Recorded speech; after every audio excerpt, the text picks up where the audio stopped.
Bonsoir. Questionné sur la fraude électorale, le président Tebboune a répondu ceci. سيد الرئيس، نريد تعليقا منكم إذا سمحت. هناك بعض الأنباء نقلا عن أطراف سياسية سيادة الرئيس تتوجس من احتمالات المساس بأصوات الناخبين في هذه الانتخابات التشريعية. تعليقكم سيادة الرئيس. تعليق أعتقد المرحلة هذه تجاوزناها منذ زمان خلاص. يعني كل الجزائريات والجزائريين متيقنين باللي مرحلة الكوطا ومرحلة المس بالصوت تاع الشعب انتهى خلاص. وهذه تقريبا كل الانتخابات اللي مرت ما سمعناش ولا مترشح ولا حزب ولا يشكي من تزوير ولا من سرقة الأصوات نتاعو. إذا نطمن الناس كل اللي قانون راح يطبق بصفة اللي تخلي كل واحد يخمم مليح قبل ما يخترق القانون. شكرا. Alors, je vais vous étonner. Pour cette fois-ci, et aussi incroyable que ça puisse paraître, Tebboune avait raison. Vraiment raison. La fraude en Algérie est de l'histoire ancienne. Ou plutôt, pour être plus précis, la fraude ancienne est de l'histoire ancienne. Fini ces histoires de coupure de courant pour remplacer les urnes. Fini le bourrage grossier, les morts qu'on convoque, les militaires qui votent plusieurs fois et dans plusieurs bureaux de vote, les consolidations dans le bureau du Wali accompagné du chef de secteur militaire, du coordinateur de police, du commandant de groupement, du patron local des DRS. Fini les consolidations inter-daïra, inter-wilaya, où les chiffres de participation sont gonflés à chaque étape et entre les étapes, dans une sorte de brouillard des chiffres, où toutes les grossesses accouchent de gros éléphants, à tel point où les taux de participation dépassaient les 100%. Et qu'il fallait refaire un travail de titan pour leur faire retrouver un chiffre moyennement acceptable. Fini tout ça, la nouvelle Algérie n'est plus cette grosse machine à frauder dans la violence, dans la brutalité, dans l'outrance, avec les grosses paluches de ses apparatchiks, de ses collabos, de ses chefs de tribu, des vendeurs de voix, des barons du Trabendo qui mobilisent leurs camions pour ratisser des électeurs, etc., etc., jusqu'au matin. Avec l'Algérie nouvelle, avec l'oncle Tebboune, ces méthodes d'arrière-garde n'ont plus cours. Fini, terminé, tabac. Avec l'Algérie victorieuse, place à la technologie, à la stratégie, à l'intelligence factitielle, à l'escamotage 2.0, une fraude qui ne s'appelle plus fraude, mais transparence, là où il n'y a rien, et total blackout, là où ça se passe. Focus sur une autorité indépendante qui n'a d'indépendant que l'adjectif, mais dont le vrai patron est la DGSI.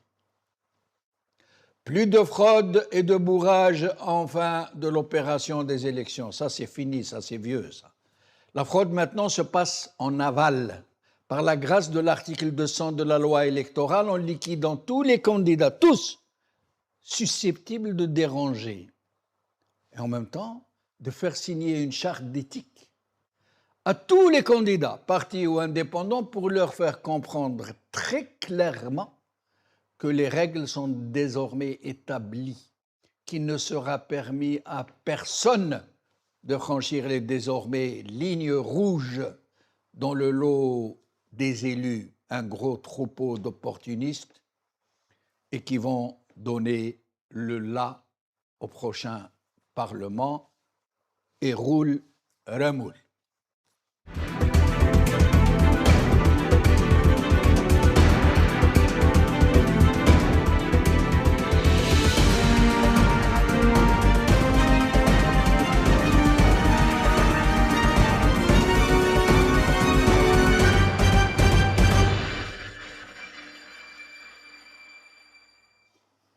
Législative algérienne, encore un boycott historique? C'est la question que nous nous posons aujourd'hui en attendant que les chiffres arrivent, les chiffres du système, les chiffres du régime, puisqu'il est le seul à les donner. Et avec nous donc pour en parler, j'ai le plaisir d'avoir ici avec moi Ezdine Toumi, militant politique, opposant politique, militant pour la démocratie. Ezdine Toumi, merci d'être des nôtres. Merci pour votre invitation. Bonsoir Sid Jamal, bonsoir Maître Aïssa, bonsoir aux autres invités, bonsoir à tous les téléspectateurs. Encore une fois, merci pour votre invitation. Merci. Maître Issa Rahmoun, avocat, secrétaire général de la Fédération internationale des droits humains, et néanmoins militant pour la démocratie aussi, comme la plupart des invités qui fréquentent ce plateau. Et donc, merci, Maître Issa Rahmoun, d'être des nôtres. Bonsoir Sid Jamal, merci pour l'invitation. C'est un plaisir aujourd'hui de se retrouver à côté de Ezdine Toumi. On a eu l'habitude d'échanger à distance. En distance, voilà, en distanciel, et aujourd'hui on est en face à face. C'est un plaisir d'être à côté de lui et bonsoir aux téléspectateurs. Merci. Et à Karim Tabouk qui est aussi des nôtres aujourd'hui. Karim Tabouk que nous ne présenterons aujourd'hui que sous l'appellation d'opposant politique. Et quel opposant politique? Karim Tabouk, merci d'être des nôtres. Un petit souci. Nous allons donc voir quand est-ce qu'il pourra être avec nous. Ezdine Toumi, vous qui arrivez du pays, qui êtes encore imprégné de cette atmosphère de là-bas, où ce n'est pas aussi rose que le dit ce système, que le disent ces relais habituels, ces chaînes de télé innombrables, ces dizaines et dizaines de médias totalement inféodés à ce régime, à un point où ça en devient impudique. Ezdine Toumi, qu'est-ce que vous pourriez nous dire sur ces élections qui sont en train, là, en ce moment, de se passer dans notre pays?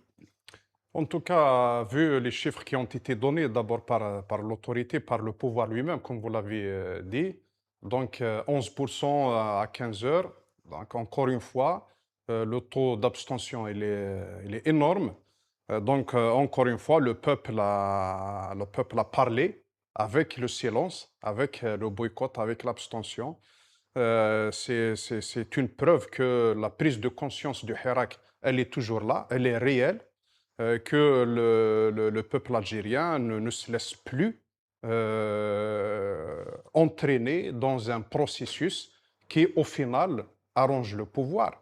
Donc aujourd'hui, la majorité des Algériens, ils savent pertinemment que le changement ne vient pas à travers les élections. Ça, c'est l'expérience qui l'a prouvé, c'est notre histoire qui l'a prouvé. À aucun moment, du temps de Bouteflika ou du temps de Tebboune, à aucun moment les élections ont ramené un quelconque changement, d'abord pour le quotidien des Algériens ou pour la vie politique ou la vie publique ou la vie économique.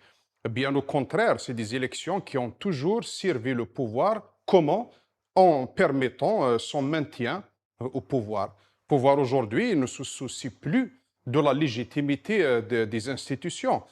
C'est une formalité, il se soucie beaucoup plus de son maintien à travers le contrôle de ces institutions, que ce soit l'Assemblée nationale ou les autres institutions. Donc, on ne peut pas continuer à ignorer cette abstention qui est devenue aujourd'hui le plus grand défi. Le pouvoir, il avait espéré à travers un vacarme médiatique, à travers une démonstration de force donc, dans cette couverture médiatique excessive de ce qu'ils ont appelé une campagne électorale. En fait, il n'y avait pas de compétition politique, il n'y avait pas de débat politique, et les Algériens, ils en sont conscients. On ne peut pas aujourd'hui considérer la société algérienne comme une société qui est complètement détachée de la scène politique, de la vie publique. Non, le peuple algérien, il veut être au cœur de la vie politique, il veut être au cœur de l'action politique, il veut participer au vrai débat. Aujourd'hui, ils interdisent le débat sur toutes les questions. Et les Algériens, il y a un climat de peur, donc qui a instauré un climat d'autocensure. Les Algériens, maintenant, ils s'autocensurent parce qu'il y a une répression énorme, il y a cette politique répressive sécuritaire qui est en train de peser sur la vie politique et la vie publique dans notre pays. Est-ce que la charte d'éthique qu'on a fait signer aux candidats aux partis politiques, aux listes d'indépendants, procède de cette terreur politique, de ce terrorisme d'État qui veut réduire tout le monde au silence? Oui, en tout cas, le pouvoir a tout fait pour s'assurer d'avoir une assemblée complètement acquise, complètement soumise, des élus dociles pour lesquels il demanderait de cautionner des projets de loi, des lois, donc à l'avenir d'ici 2029, ça c'est certain. Et on a vu comment ils ont fait le tri. Non seulement ils ont choisi les gagnants, ils ont choisi même les perdants. Donc, Absolument, puisqu'ils ont procédé à cette fois-ci, oui, nous allons parler tout à l'heure, par amont. Par amont, et là, il reste le jour J, en fait, ils vont annoncer les gens qu'ils veulent. les gens, mais les listes sont préparées. Ils ont fait ça avec les présidentielles. Les présidentielles, avant, on connaissait, il y a un candidat du système, donc maintenant, il y a même les candidats qui accompagnent le candidat du système, ils sont choisis. Et ça? Écoutez, en principe, on est censé être dans une situation, aujourd'hui, c'est l'aboutissement d'une campagne électorale. Et quand on dit campagne électorale, donc c'est là où les partis politiques, les candidats se rencontrent dans l'arène du débat et du débat contradictoire. Évoquer les programmes, les bilans des députés sortants qui sont aussi probablement candidats à un deuxième mandat, ou ceux qui vont arriver à l'hémicycle Zéro Youssef. Est-ce qu'on a entendu des partis politiques évoquer des programmes tels que la croissance économique ou la décroissance industrielle, évoquer la détresse hydrique qui existe en Algérie, proposer des textes de loi qui amélioreraient le pouvoir d'achat, tout à fait. Où ils ont engagé des commissions d'enquête sur les pénuries, sur le manque de pneus, Est-ce qu'on a vu ça dans l'Assemblée? Tout à fait, ça sur l'aspect socio-économique, mais aussi sur la vie civile et politique des Algériens. Est-ce qu'on a entendu des candidats s'engager devant le peuple à revoir les textes et les lois scélérates, l'arsenal juridique qui était mis en place depuis l'intronisation de Tebboune au palais d'El Mouradia? On peut en citer des dizaines. Et quand j'entends le chef de l'État, Abdelmajid Tebboune, et c'est sa deuxième déclaration qu'il fait par rapport à la fraude électorale, en disant, la première c'était à mon air, il n'y a pas de fraude électorale. Oui. C'est-à-dire, et comme juriste qui se respecte, c'est-à-dire à l'ère de Bouteflika, il y avait de la fraude électorale. Et à l'ère de Bouteflika, il était ministre et Premier ministre. Premier ministre. Oui. Ministre et Premier ministre. Ça, première remarque. Deuxième remarque, sous son ère aussi, lui-même avait déposé un recours devant le Conseil constitutionnel pour invalider les chiffres annoncés. Contester les chiffres annoncés par la même autorité nationale indépendante des élections. On se retrouve aujourd'hui où le grand mensonge, parce qu'il s'agit d'un mensonge, عيناني قدام الناس عيني عينك عيني عينك je vole et je jure et je passe. Et souvent, c'est les gros mensonges qui passent, bien sûr. Donc, on est dans une situation où il n'y a pas d'exercice politique, où il n'y a pas de pluralisme politique, où il n'y a pas de vie associative, il n'y a pas de vie syndicale. Les citoyens ont effectivement peur, comme l'a si bien dit Asdin. Les citoyens ont peur.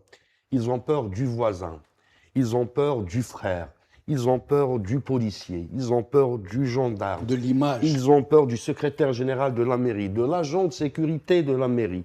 Ils ont peur des des jeunes Algériens qui surveillent les parkings, ils ont peur du marché, ils ont peur de la justice, ils ont peur du maire, ils ont peur de tout le monde. Et quand la peur s'installe dans un pays, donc il n'y a plus de liberté d'expression. Et quand il n'y a pas de liberté d'expression, c'est la liberté de penser, l'opinion qui est voilà, recroquevillée. L'humain, le citoyen, il se recroqueville sur lui-même. Sa pensée ou son opinion se radicalise. Et dans la radicalisation de la pensée, de ce que le citoyen peut penser et réfléchir, quand il n'y a pas de liberté d'expression, voilà, la voie de l'autoritarisme, de l'arbitraire reste ouverte devant les citoyens algériens. Alors, nous allons voir une petite infographie avant de recevoir Karim Tabou qui est maintenant avec nous. Regardons.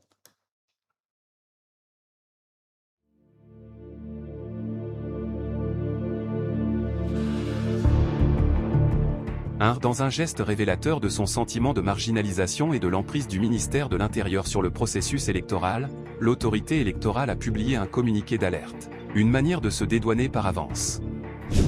2. À la veille du scrutin, l'autorité nationale indépendante des élections a diffusé un texte adressé en priorité aux encadreurs des bureaux et centres de vote. 3. Elle les appelle à respecter les principes fondamentaux du système électoral, et à accomplir leur mission avec loyauté et impartialité. 4. Elle les exhorte aussi à s'abstenir de tout acte ou comportement pouvant porter atteinte à la régularité du scrutin, à son intégrité, à sa transparence et à sa crédibilité. 5. Pour plusieurs observateurs, ces mises en garde relèvent d'une forme de prise de distance. Elles viseraient avant tout les services du ministère de l'Intérieur, dont dépendent les encadreurs mobilisés sur le terrain. 6. Selon cette lecture, le communiqué traduit le malaise de l'autorité. Il reflète le sentiment d'un rétrécissement de ses prérogatives sur le terrain, et une volonté affichée d'anticiper d'éventuels dérapages. 7. Le texte contient aussi un message implicite, l'autorité électorale n'a pas de véritable emprise sur les encadreurs du processus électoral, et elle ne veut pas être tenue pour responsable de leurs agissements. 8. Le point le plus sensible du communiqué réside dans ce qu'il laisse entendre. En filigrane, l'autorité semble redouter des dérives susceptibles d'entacher le bon déroulement du processus électoral.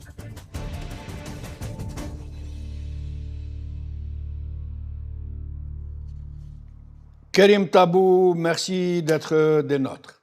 Karim. Merci de l'invitation, c'est Jamal, et bonjour à tout le monde, mes salutations aux invités, Azdine, Aïssa, Merci. et mes salutations également à notre téléspectateur. Merci. Alors, d'abord, avant de vous laisser vous exprimer donc, sur cette énième farce électorale, pour dire les choses simplement, une vraie question. Est-ce que vous avez entendu parler de programmes des uns et des autres, de programmes électoraux, vrais programmes électoraux dans ces élections, dans cette opération électorale? Oui. Oui, il y a un programme. Il y a au fait confrontation de deux programmes en Algérie. Il y a le programme du peuple qui veut concrétiser son indépendance, qui veut avoir accès à son droit à l'autodétermination politique.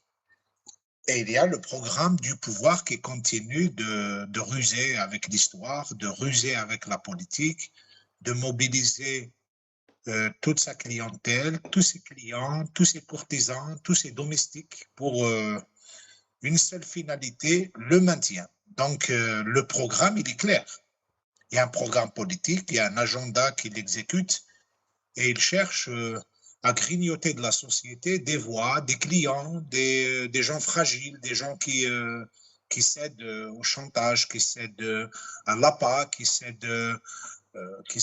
irrésistibles à l'attrait de la mangeoire, quoi. C'est les Mais deux un programmes programme, Karim Tabou, un projet politique des candidats, des partis qui contribuent de cette farce. Est-ce qu'il y a un programme, ça veut dire un projet de politique, ce qu'il faut faire, ce qu'il faut changer, ce qu'il faut réaménager, ce qu'il faut poursuivre, de façon claire, un vrai programme électoral dans ces élections législatives? Oui, c'est ce que je dis, c'est-à-dire depuis le débat de type élection législative comme ça se passe ailleurs, nous n'avons pas. Nous avons eu la chance de suivre les dernières élections législatives en Bulgarie. C'était tout un chamboulement de choses, autant au niveau interne que la place de la Bulgarie dans l'Europe, etc. Effectivement, ça fait des débats politiques intéressants. Mais chez nous, depuis très longtemps, les partis, les candidats, quand je parle des partis, donc je parle des élections législatives, quand je parle des candidats, je parle particulièrement des élections présidentielles. Dès lors que les partis en Algérie connaissent bien les règles du jeu, ils ont intériorisé au fond d'eux-mêmes que dans le contexte politique qui est le nôtre, ce n'est pas le peuple qui donne, c'est le pouvoir qui attribue. Donc, ils ont fait l'économie de présenter des programmes et ils considèrent que le seul programme serait de gagner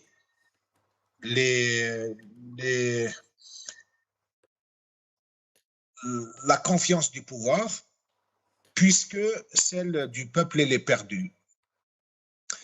Donc, nous avons vu une campagne électorale dénuée de toute espèce d'attitude politique au sens moderne du terme. Il n'y a pas de confrontation d'idées, il n'y a pas de programme, il n'y a pas de contestation, il n'y a pas de préalable posé ni sur la transparence du scrutin, ni sur les libertés, ni sur l'égalité des chances, ni sur la couverture médiatique. Mais tout ça, les partis, les candidats censés s'affronter et faire la compétition, ils savent très bien que ce n'est pas la compétition, ce n'est pas les votes populaires qui sont déterminants, c'est le pouvoir qui décide. C'est la cooptation, c'est la désignation, comme d'habitude. C'est la désignation d'ailleurs. Asdeni l'a signalé, je n'étais pas là depuis le début de l'émission, mais j'ai bien entendu et évoqué l'histoire des listes, de tout le dispositif juridique qui encadre les élections. Tout est fait finalement pour que les votes soient désignés, soient rétablis, soient distribués par le pouvoir lui-même. Qui de ces partis, on va poser des questions toutes simples si jamais la question des programmes est trop compliquée pour les partis. Qui des partis en course connaissent le chiffre exact du nombre de bureaux de vote à l'échelle nationale? Aucun. Qui de ces partis peut te donner la liste nominative, le nombre exact des centres de vote qui sont à l'étranger, qui sont les bureaux itinérants dans les régions du Sud, dans les wilayas qui ont été récemment créés à la faveur du découpage administratif récent, et des autres wilayas? Personne. Je vous assure qu'aucun des candidats, qu'aucun parti ne tient à son niveau la moindre idée du nombre de centres de vote à l'échelle nationale qui dépasse 56 000 bureaux de vote, bureaux et centres de vote. Alors, avec le nouveau découpage, avec les flux de population, parce qu'il y a eu un nouveau découpage qui fait qu'il fallait faire tous les transferts des populations de tel registre vers tel autre registre dans un pays où vous connaissez très bien la bureaucratie, comment fonctionne l'administration. Eh bien, aucun parti. Plus que ça, eh bien, il y a une instance dite indépendante des élections qui reçoit les candidatures et qui les passe à la police qui fait les enquêtes. Et après, cette instance reçoit le résultat des enquêtes et voilà, il informe les gens que l'enquête est négative ou bien l'enquête est positive. Après, aucun parti n'a contesté parce qu'il y a une autre possibilité de régler ces problèmes, c'est de passer en sous-table. Et voilà. Les gens avaient préféré patience sous table, régler leurs problèmes. Et pour certains, ils ont été jusqu'à dire à leur propre candidat, non, faut pas trop te casser la tête. En tout cas, tu as été enlevé à ce niveau de classement, tu n'auras pas le siège. Donc, ils connaissent d'avance. Il n'y a pas lieu de trop s'interroger sur ces partis. Pourquoi ils ne présentent pas de programme? Il ne faut pas trop demander non plus à des gens, à des systèmes, à des choses comme ça qui ont pris l'habitude de faire la sieste dans de fausses institutions, dans des villages Potemkin. Restez avec nous, Karim Tab. Oui, allez-y. Et puis présenter le programme pour qui? Les partis, ils ont également, savent très bien qu'ils ne sont pas écoutés par la population. Ben voilà. Vous imaginez, j'en suis témoin, il y a des cas où les gens étaient rentrés dans un café, et parce qu'ils étaient accompagnés de caméras, les gens ils sont sortis, ils ont laissé les candidats dans les cafés seuls avec les chaises vides, parce que les gens ne voulaient pas se prendre en photo. Ne voulaient pas se compromettre dans... À quel point le désaveu. Oui. Alors, restez avec nous, Karim Tabou. Nous allons d'abord voir quelques images et puis nous allons parler de ces élections. Regardez ces images de gens qui ont voté curieusement.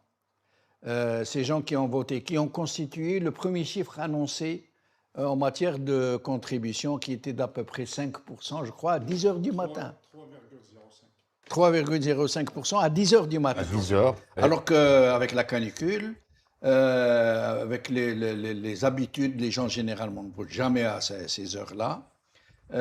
On a atteint très vite 3,5%. 0,05%. Et vous allez voir ces gens, moi je vais vous demander de bien examiner leur physionomie. Ils sont tous jeunes. Non, c'est déjà fait. Hein. C'est déjà fait. C'est déjà fait. Ils sont tous jeunes. La même coupe de cheveux. La même coupe de cheveux. Tous même bien tranche rasés. d'âge. Même tranche d'âge. Même tranche d'âge. Pas de femmes. Non, pratiquement la même tenue vestimentaire. La même tenue vestimentaire. Tous en train de courir. La récréation. شفت هذيك لا توني تاع كي تخرج من الثكنه. Voilà, c'est la tenue de sortie. Voilà, on appelle ça débrayé. Débrayé. Voilà. Débrayé. Alors, regardons ces images et tout le monde aura compris que ce sont des soldats qu'on fait voter à l'extérieur. D'habitude, les soldats ils votaient à l'intérieur de leur caserne. Mais il a été décidé de les faire voter pour deux raisons. D'abord, parce que les bureaux de vote étaient trop vides pour pouvoir donner des chiffres de forte fréquentation et de forte participation. Donc, ils ont fait appel à tous les militaires d'aller voter dans les bureaux civils. Et autre information que personne ne donnera, du moins ceux qui sont à l'intérieur du pays, c'est que ces soldats, s'ils ne peuvent pas en effet voter plusieurs fois dans plusieurs bureaux de vote, pour le fameux problème de l'encre. Une fois qu'on a le doigt, c'est une encre indélébile pour plusieurs jours. Alors, ils ont décidé de leur faire quand même participer à quelque chose, un non-fumage absolument incroyable. Ils ne votent qu'une fois, mais ils vont dans plusieurs bureaux de vote. Bureau de vote après bureau de vote. C'est des autocars qui les transportent pour donner l'illusion d'une fréquentation des bureaux de vote par des gens, des jeunes qui se lèvent très tôt le matin pour aller voter. Regardez. إقبالاً للناخبين على مكاتب التصويت.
الفئة الناخبة إلى مراكز التصويت مثل ما نرى في هذه الصور التي En train de courir, ça fait rien. Alors, mes amis, les Bon, je militaires voulais qui dire votent. avant la question, استعد استريح انتخب.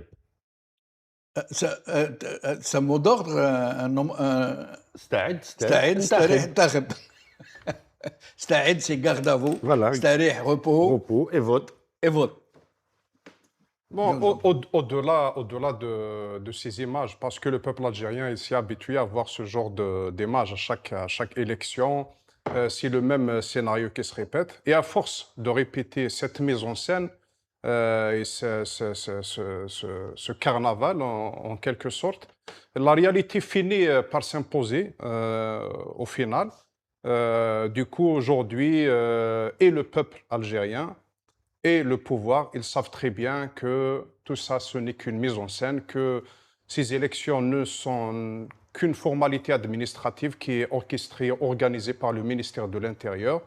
Et tout le reste, c'est un jeu de rôle de certains partis politiques, certains candidats, etc.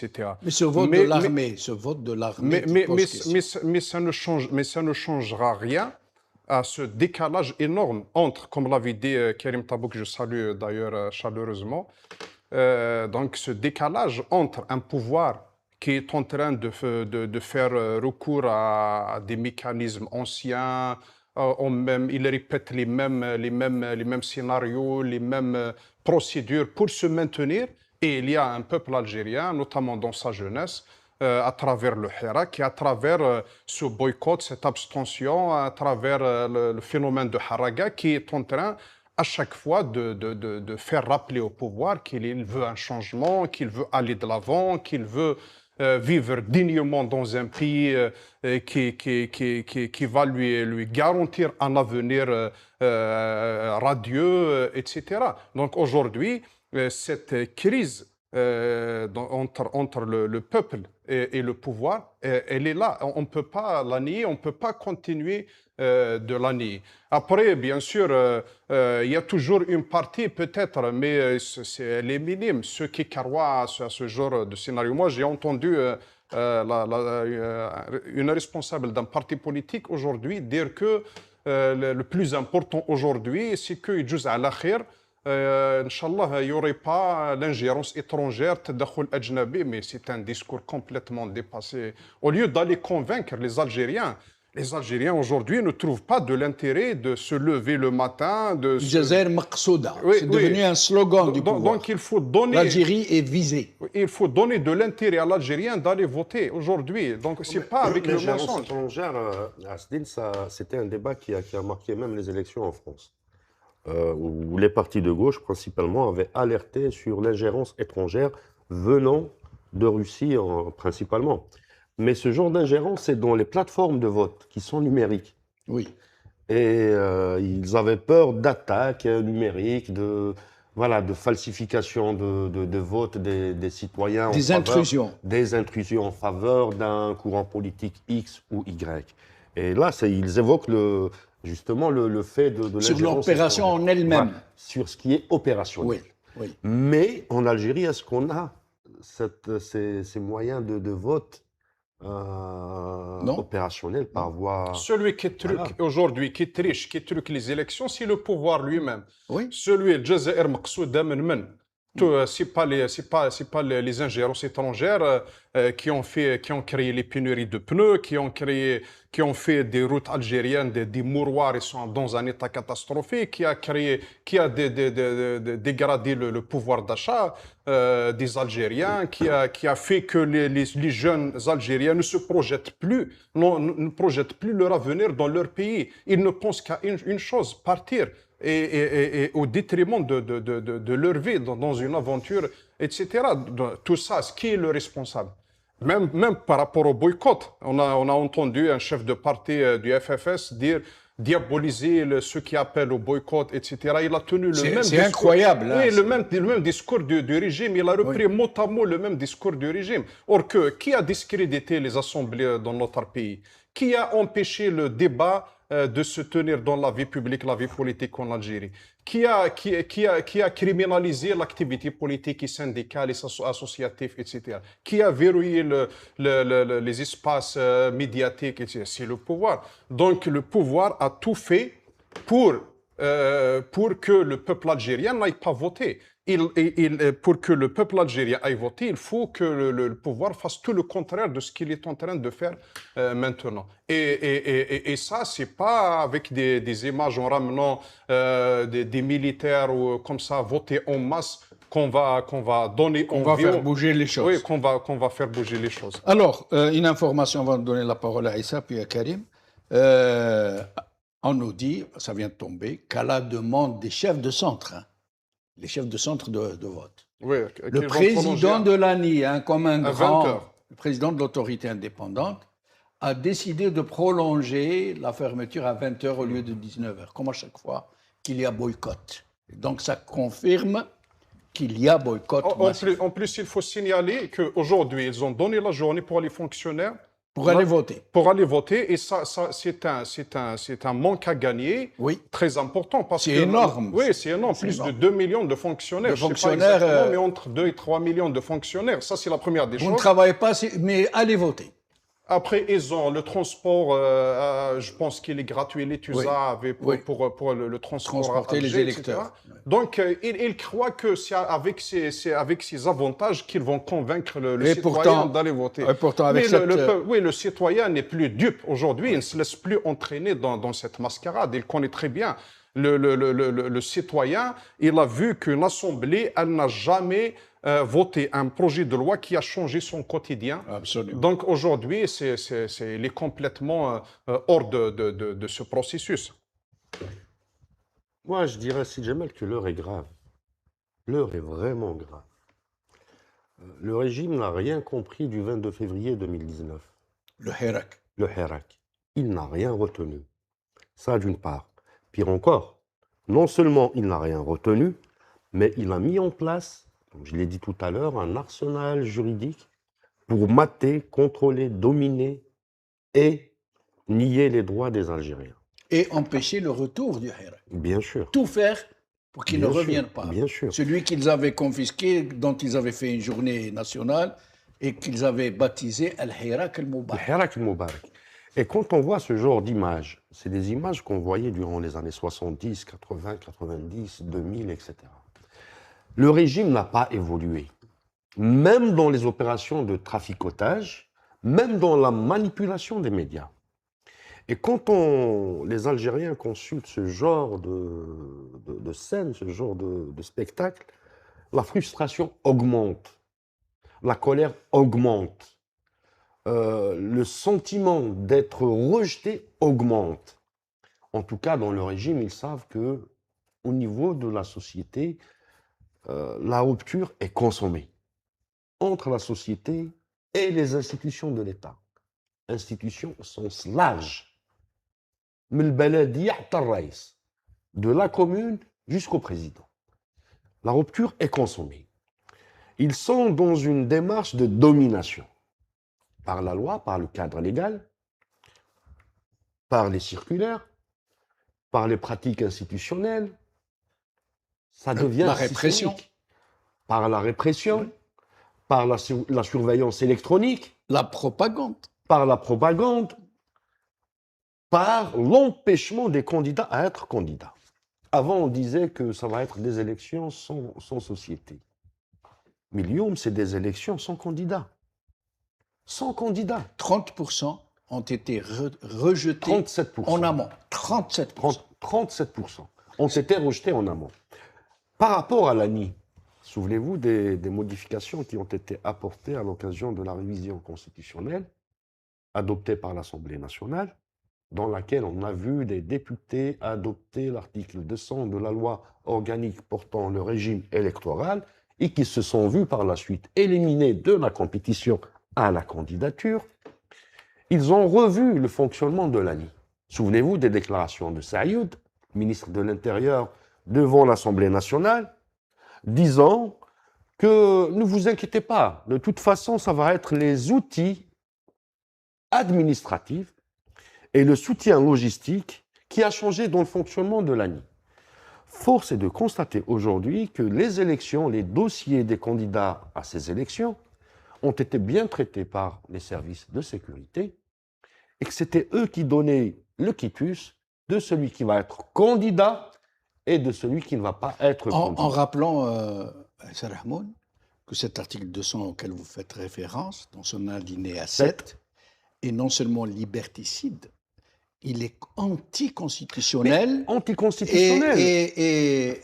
Et donc le Conseil, la Cour constitutionnelle, sur lequel la Cour constitutionnelle avait émis une réserve. Une réserve, c'était en mars 2021. Oui. Ils ont émis une réserve sur l'article 200 qui ne répondait pas aux exigences constitutionnelles et légales de l'article 34 de la Constitution, qui dispose que l'État, à travers ses institutions, doivent garantir le plein exercice et le libre choix et des candidats et le libre choix de l'électeur.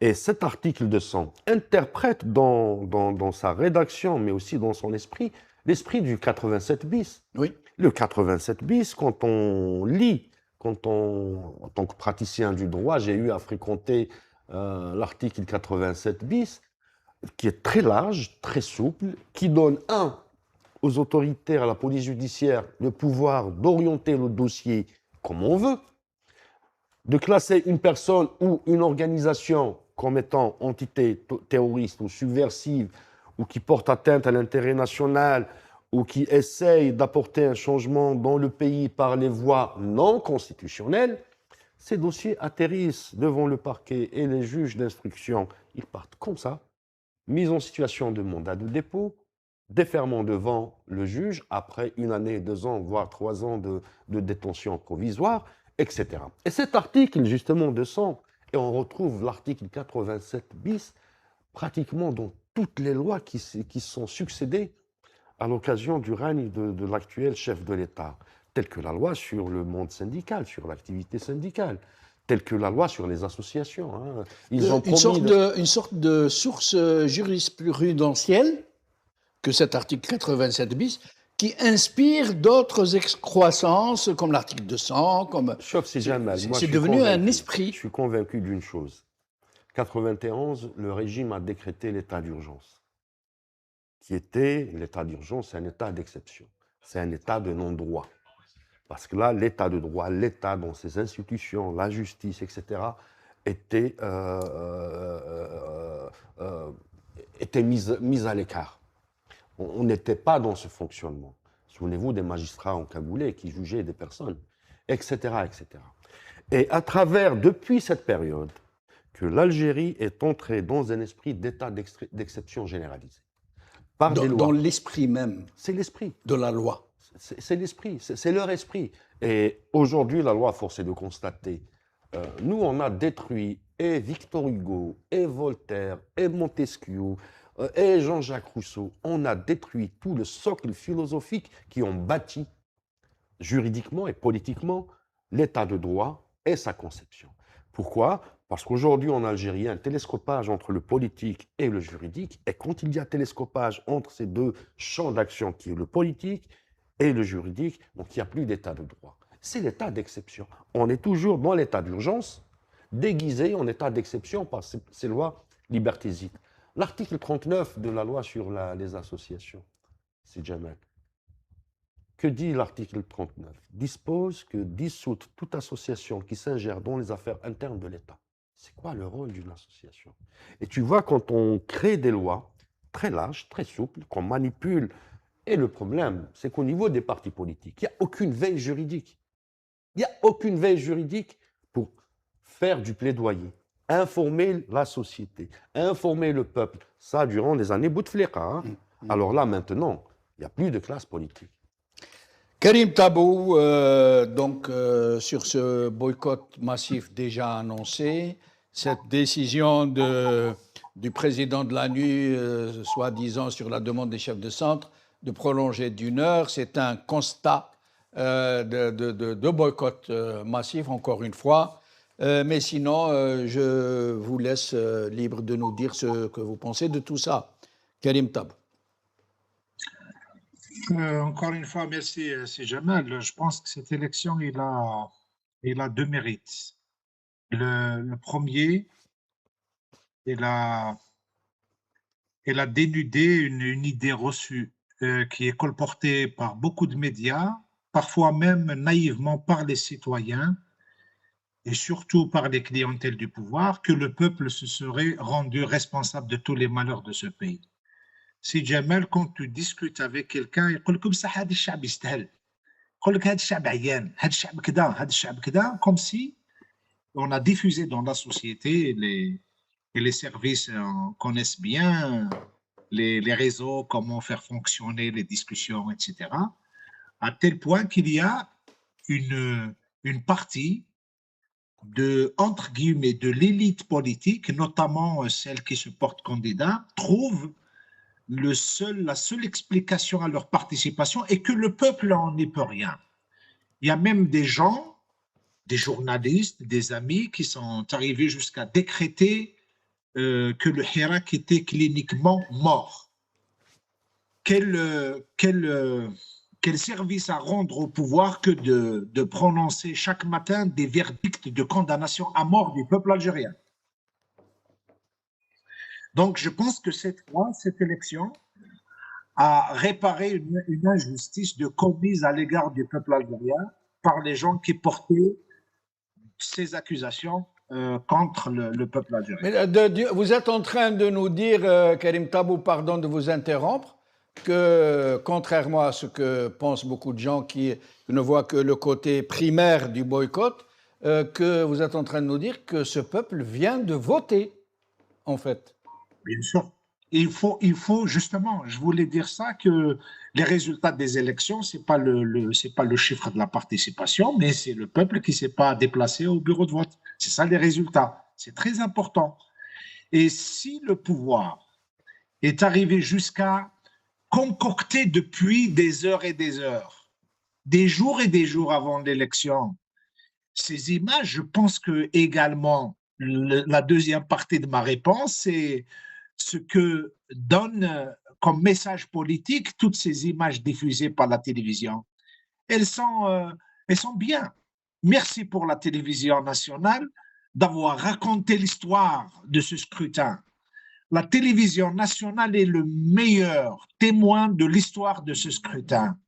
Parce que lorsque vous voyez qu'il y a des électeurs mobilisés avant 8 heures, avant l'ouverture des bureaux de vote, avant même l'arrivée des candidats, et ce sont des sections tout entières d'athlètes qui avaient fait en 2019, qui avaient fait Qasr al-Sha'b al-Alia, et ce sont pratiquement les mêmes. Hein. Ce sont des sections d'athlètes qui sont impeccablement rasées, reconnaissables par moments à leur petite sacoche qu'ils portent sur eux-mêmes. Et je pense que ces images-là, elles racontent l'histoire de cette élection à l'algérienne.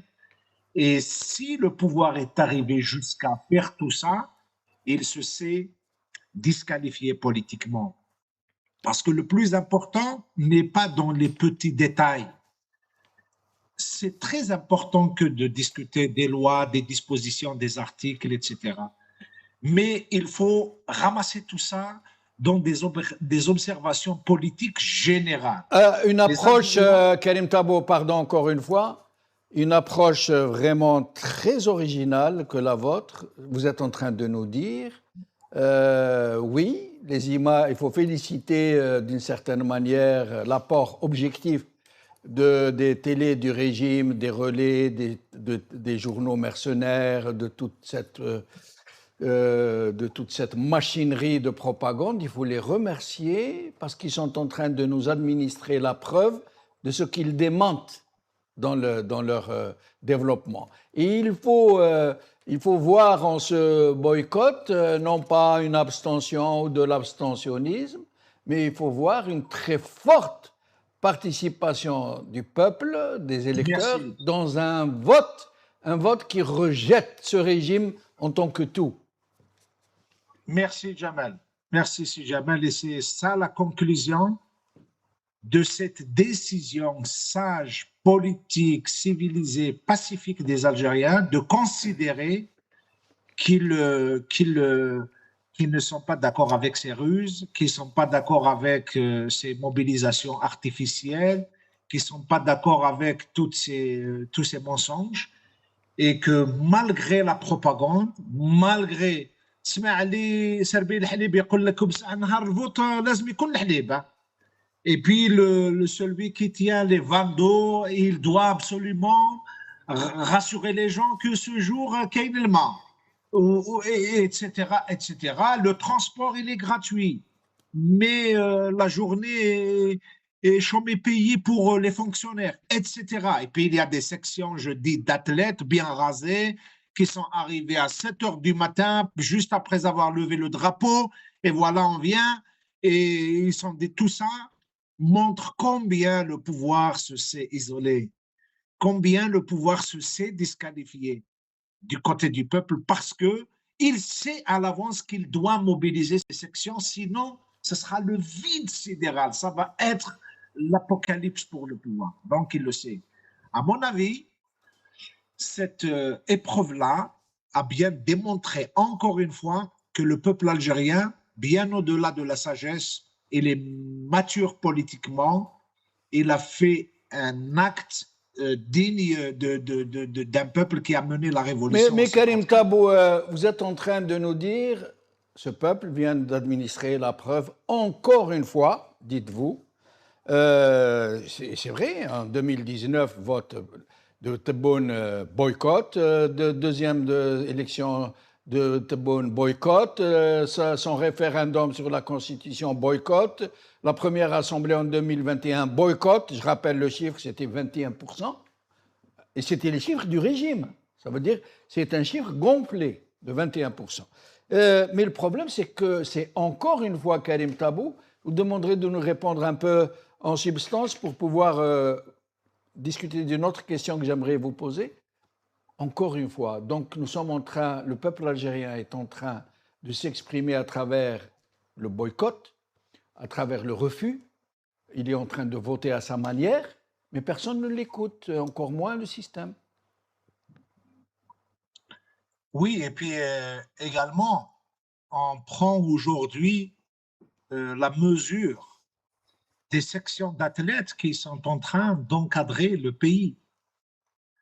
Vous imaginez, et vous voyez ces sections d'athlètes qui sont sorties à Oued Quraish, ça vous donne déjà une image de ce que pense le pouvoir de la capitale, des régions qui ont connu le Hirak, etc. Donc, il faut regarder les choses positivement. Je pense que le pouvoir se sait que dans cette bataille-là, dans cette bataille politique, malgré le nombre impressionnant de lois, de partis, de candidats, de l'administration, de l'unicisme qu'il a imposé à tout le monde. Vous imaginez, on l'a évoqué au début de notre débat, il n'y a plus de divergence entre le RND, le FLN, le FFS, le PT, c'est le même parti. C'est un pays unique où il y a plusieurs partis uniques. C'est vraiment le parti démembré, le parti du pouvoir qui est démembré en sections et chacun essaye de servir au mieux le pouvoir contre gain qu'il doit attendre des résultats. Donc, tout cela ne fait plus de doute sur la nature du régime, sur sa politique, sur ses mensonges. Le peuple algérien, on a bien lu des pancartes pendant le Hirak, on était émerveillés par justement la créativité des Algériens, la capacité des Algériens à formuler le discours politique dans des slogans très simples. Ben, ils l'ont fait cette fois, ils l'ont prouvé. Ils l'ont prouvé, ils n'ont pas besoin de vacarme, ils n'ont pas besoin de le crier, on a juste laissé, je me rappelle, et c'est le témoignage de Seydi Abdelhamid Mahri Rabbi Yarhamou pendant la Révolution, et à un certain moment, ils étaient en train de réfléchir à la meilleure idée possible pour essayer de se démarquer, d'accomplir des actes de rupture. À un certain moment, je me rappelle, qui nous avait raconté l'histoire des grèves des 7 jours et puis des demandes qui ont été faites aux Algériens de rester chez eux et de laisser les ruelles, les routes, les esplanades, etc., vides. Comme ça, ils sauront que nous avons une parole unifiée, même dans notre silence, mais ça reste une parole unifiée. Je pense que dans l'abstention des Algériens, il y a une parole unifiée à l'échelle nationale, pas seulement dans une seule région. Et si on vient aujourd'hui trouver les prétextes pour prolonger, ils peuvent prolonger jusqu'à demain, ce n'est pas un problème. Mais les Algériens, ils sont restés chez eux et ils ont accompli un acte politique. Ce n'est pas un acte de démission, c'est un acte qui a un contenu politique très, très, très fort. Et effectivement, Aïssa avait raison en disant que malheureusement, de tout le message politique du Hirak, le pouvoir n'en a retenu aucune des adresses du peuple. Très bien. Alors, je rappelle, c'est très important, que depuis 15 heures, aucun chiffre n'a été communiqué. Alors que normalement, ça devrait être le cas, pas d'heure en heure. 18 heures normalement. Voilà. Aucun chiffre n'a été donné, c'est dire un peu la panique qui doit régner dans ces eaux-là.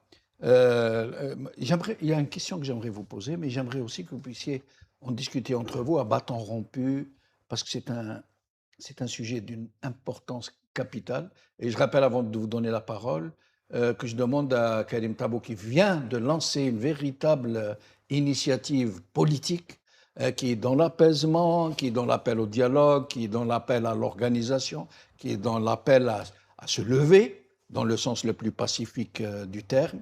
Karim Tabou, donc je vous lance d'ores et déjà l'invitation pour une interview en particulier avec vous, pour parler de cette initiative que vous venez de lancer. Mais la question que je voulais vous poser maintenant, et dont j'aimerais que vous puissiez en discuter entre vous sans que j'intervienne, c'est que j'aimerais que nous puissions parler du boycott. Du boycott, non seulement du boycott électoral d'une façon générale, une initiative citoyenne, il faut le rappeler. Ce n'est pas un retrait, ce n'est pas un recul, ce n'est pas une abstention ni un abstentionnisme, c'est une action politique. J'aimerais que donc nous puissions en parler et puis nous dire si ce boycott se confirme tout à l'heure et quoi d'autre après.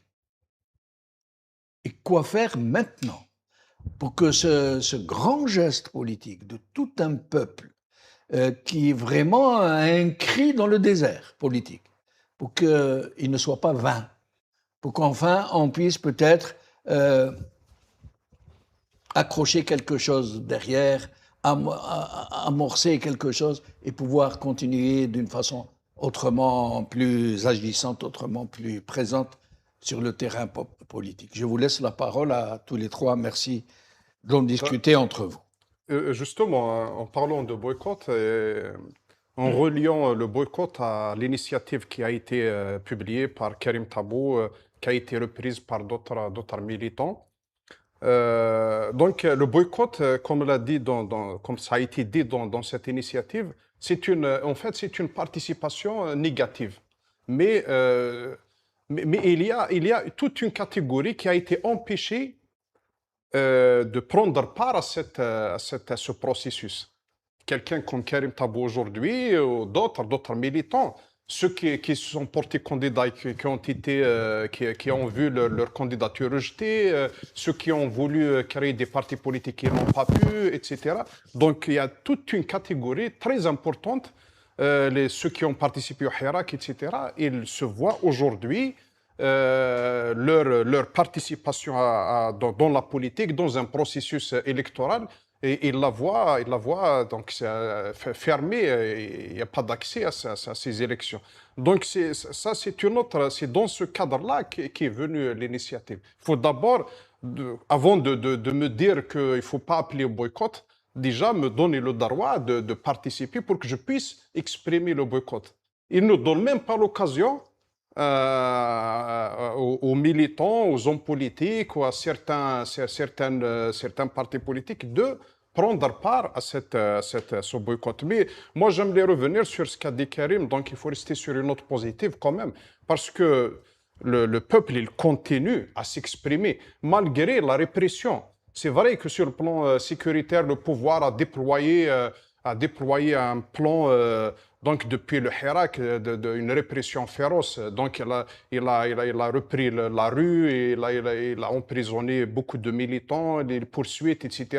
Il a réussi à instaurer un climat de peur, mais sur le plan politique, il se sait vaincu, et il est vaincu. La bataille politique, et il l'a perdu.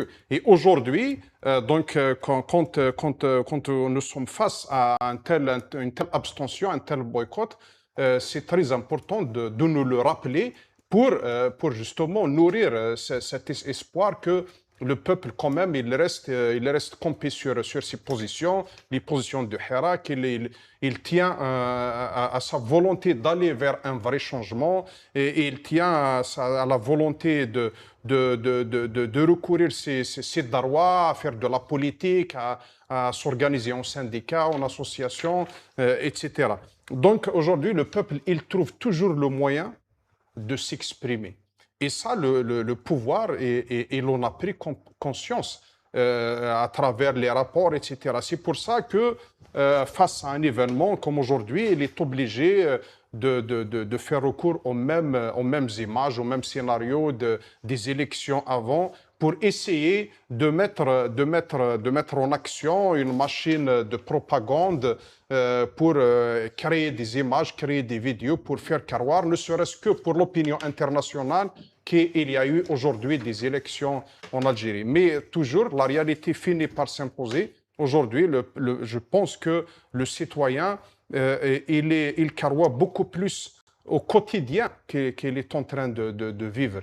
Aujourd'hui, le citoyen, il est face à des difficultés, et il sait pertinemment que ces élections ne vont rien changer à leur quotidien. D'autant plus que le pouvoir, comme l'a dit Karim tout à l'heure, a tout fait pour instaurer un certain état d'esprit où les partis politiques savent pertinemment que c'est le pouvoir qui distribue les sièges.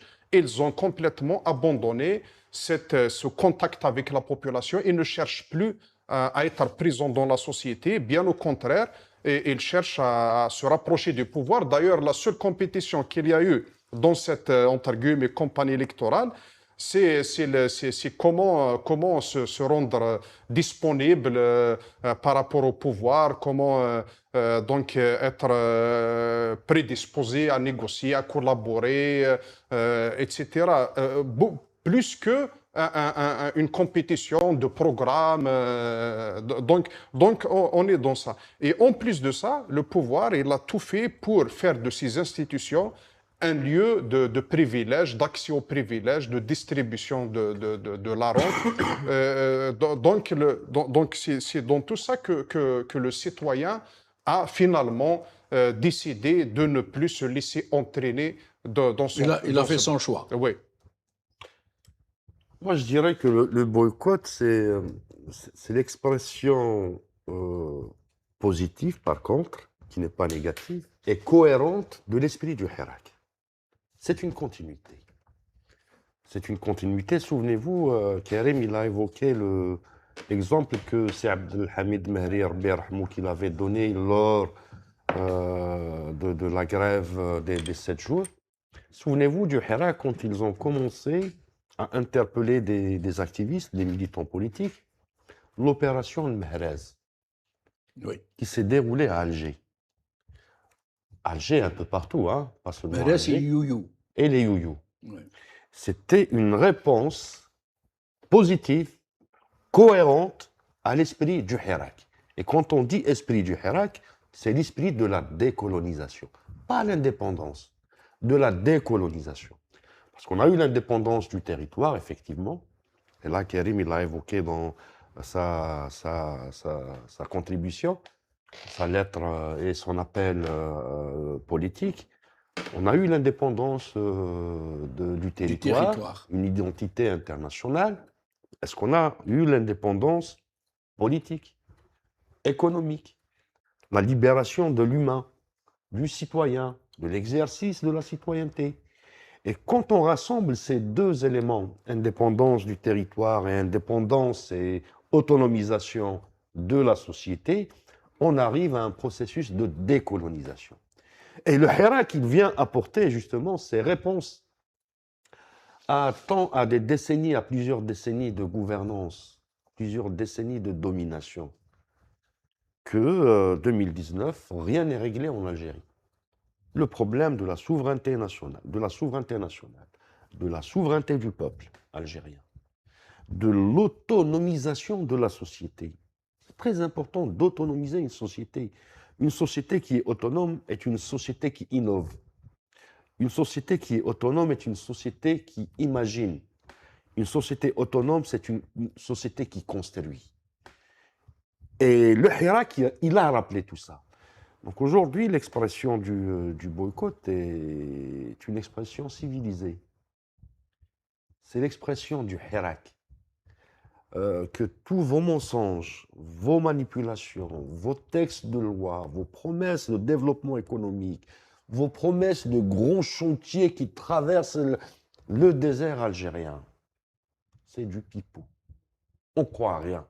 Pourquoi on ne croit pas? Parce que le même discours, quand on prend, d'ailleurs, il faut faire un travail, si on avait une société civile qui pouvait faire ce travail, malheureusement, toute la société civile indépendante est dissoute. On a fait un travail de monitoring des médias à l'occasion de l'élection présidentielle de Abdelaziz Bouteflika, son 3e mandat à la Ligue des droits de l'homme. Et le travail était simple.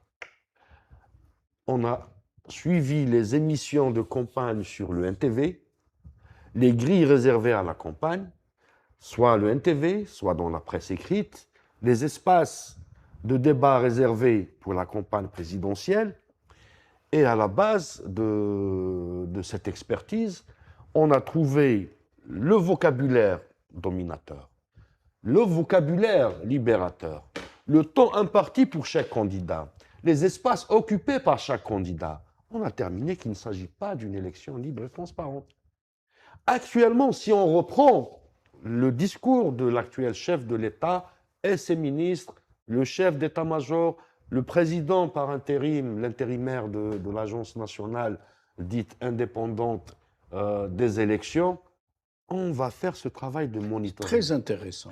Et dire ce discours, on l'a entendu à l'ère du 4e mandat de Vous avez Bouteflika. fait une sorte d'étude des termes Bien utilisés, sûr, bien sûr.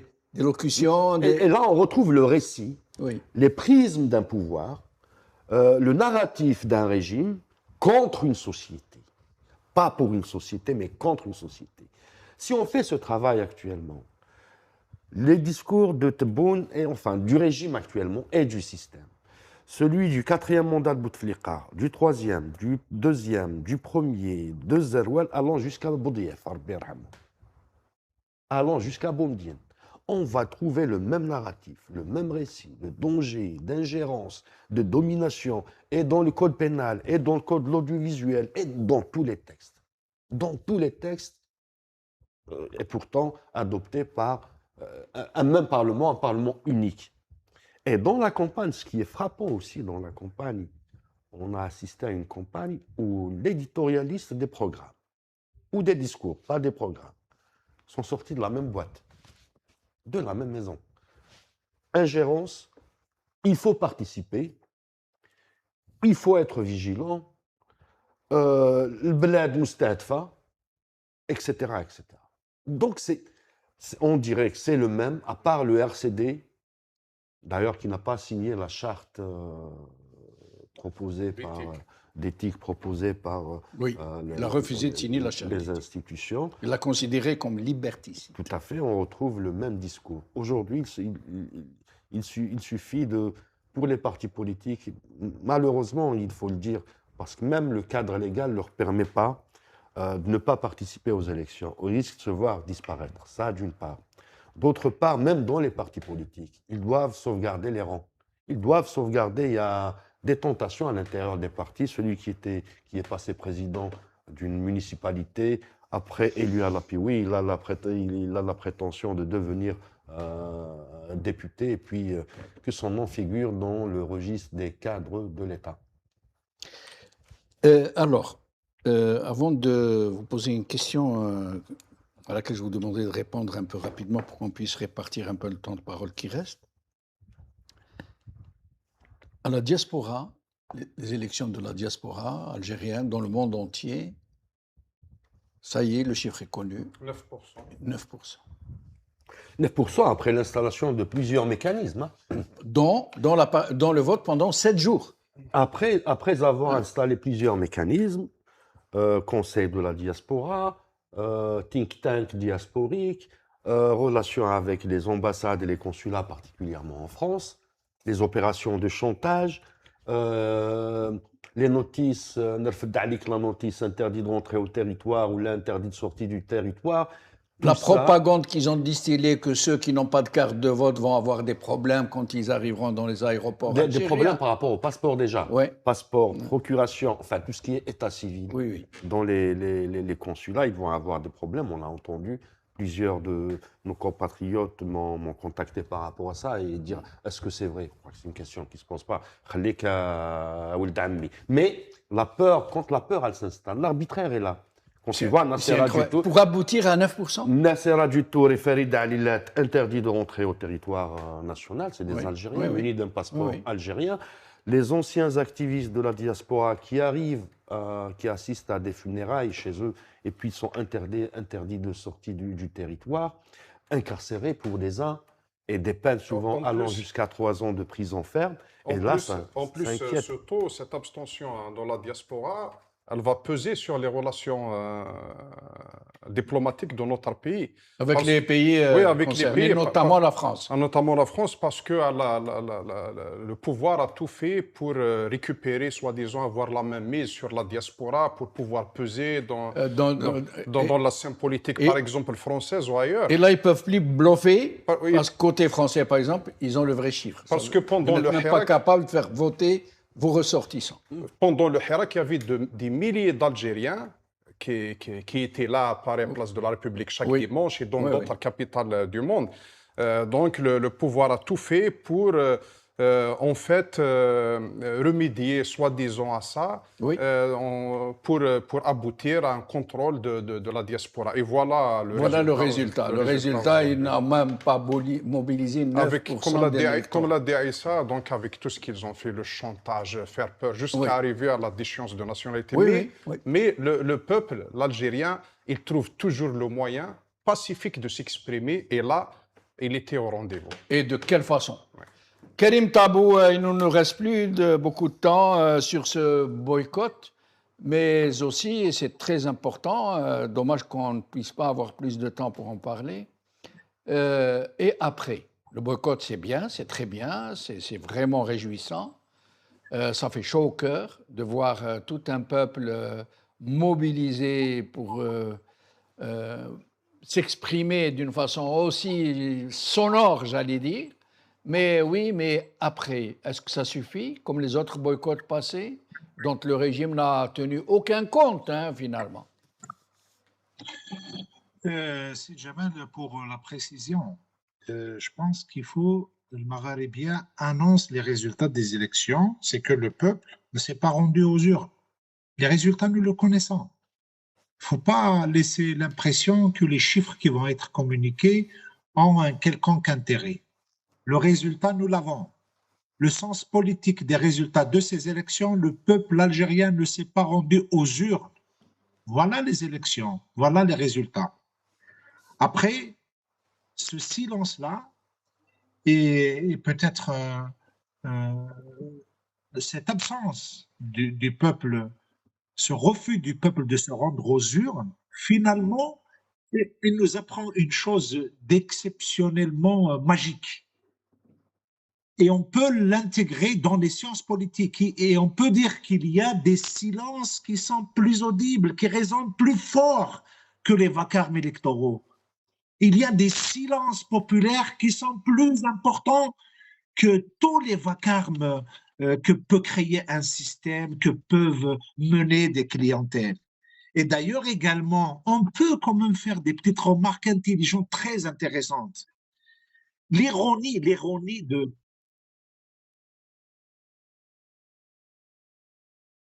l'ironie de certains partis, vous imaginez, tu imagines si Jamal, le pouvoir en cherchant à sauver ses clientèles, en mobilisant ses sections d'athlètes depuis 7 heures du matin, il a fini finalement par faire quoi? Il a fini par démontrer que ces clientèles n'ont pas d'ancrage populaire. Et n'ont pas d'ancrage populaire. Donc, lui-même, il atteste que sa clientèle manque cruellement d'assises populaires et c'est pour cette raison qu'il a mobilisé ces sections d'athlètes. Et puis, finalement, le message du peuple algérien est tout simple. Le peuple algérien veut un véritable changement. Après, notre responsabilité. Et je précise, je clarifie, je corrige également que le communiqué que j'ai partagé sur ma page n'étant pas ma proposition personnelle. C'est le fruit d'un débat entre militants, entre animateurs, entre des gens qui sont en Algérie, comme il y a d'autres qui sont à l'étranger. Et nous avons voulu susciter un débat. Nous allons revenir dans les prochaines émissions sur cette initiative, je l'espère. Mais en tout cas, il est de notre responsabilité individuellement et collectivement de se soustraire aux erreurs du passé, aux égos des personnes. L'heure est grave, comme l'a si bien qualifié Aïssa, et que nous sommes mis en demeure par l'histoire, par l'avenir de nos enfants, à chercher les meilleurs moyens de soustraire ce pays à la tyrannie et à la bêtise. Nous sommes malheureusement piégés entre, d'un côté, la tyrannie, de l'autre côté, la bêtise, et nous avons la responsabilité morale, politique, historique, tout ce qu'on veut, pour que nous fassions l'effort nécessaire pour faire le meilleur management de nos ressources et nous débarrasser de nos faux problèmes, faux clivages, fausses choses qui ont empoisonné les relations entre les gens, et s'engager sérieusement dans une dynamique qui permettra de trouver les meilleurs chemins qui mènera à la démocratie, qui mènera à l'avènement d'un état de droit. Karim Tabou, merci beaucoup. Azdine Toumi, merci beaucoup. Aïssa Rahmoun, merci beaucoup. Merci à vous, chers amis, d'avoir suivi cette émission. Je vous donne rendez-vous à demain, qui sera vraiment l'occasion de faire une sorte de bilan, mais pas seulement, d'ouvrir aussi un peu le rideau sur demain, sur ce qui va se passer, sur ce qui se doit se passer. Merci encore une fois. Tzbaoulakh.